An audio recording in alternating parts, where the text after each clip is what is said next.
Hello friends, ரீசெண்டாக வந்து நாங்கள் அன்னபூர்ணா மிட்டாய்க்கு தாங்க போயிருந்தோம். அங்கே எதுக்கு போனோம்னா, எப்பயுமே வந்து ரசமலாய் கேக்கு வந்து அங்கே தாங்க ரசமலாய் வாங்குவோம். இது வந்து காலவாசல்ல இருக்குங்க, மதுரை காலவாசலில் இருக்குது. நிறைய பேருக்கு வந்து இந்த கடை அவ்வளோவா தெரியாது. ஆனால் நாங்கள் வந்து அந்த ரசமலாய் வாங்குறதுக்காகவே போவோமா. அங்கே பார்த்திங்கன்னா ஸ்வீட் வந்து எக்கச்சக்கமாக வச்சுருப்பாங்க. அதனாலே வந்து எந்த தடவை வந்து வேறு எதுக்கு போவோம், குனாஃபா சாப்பிட்ணுன்னு சொல்லிட்டு அங்கே போயிட்டேன்.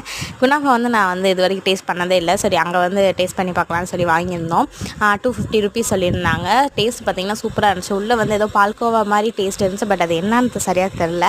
பட் அல்டிமேட்டாக இருந்துச்சுங்க. இப்போ வந்து மேங்கோ ஃபெஸ்டிவல் போயிட்டு இருக்குன்னு சொல்லிட்டு மேங்கோலேயே வந்து நிறையா ஃப்ளேவர்ஸ் வந்து இது பண்ணியிருந்தாங்க. டிஷ்ஷஸ் நிறையா வந்து வெரைட்டியாக ஸ்வீட்ஸ்லாம் இருந்துச்சு. இது வந்து மேங்கோ மலாய் ரோல்னு சொல்லி வச்சுருந்தாங்க. இது வாங்கிட்டு நான் டேஸ்ட் பண்ணி பார்த்தேன். உள்ள ஒரு ஃபில்லிங், வெளியில் வந்து ஒரு ஃபில்லிங் இருந்துச்சு. சூப்பராக இருந்துச்சுங்க. நீங்கள் அந்த பக்கம் போனீங்கன்னா கண்டிப்பாக போய் டேஸ்ட் பண்ணி பாருங்கள். நம்ம சேனல் சப்ஸ்கிரைப் பண்ணாலும் சப்ஸ்கிரைப் பண்ணிட்டு பாருங்கள். மதுரைக்குள்ளே இருக்கீங்கன்னா கேக் ஆர்டர் பண்ணால் நம்மகிட்ட கேக் ஆர்டர் பண்ணிக்கோங்க. பாய்.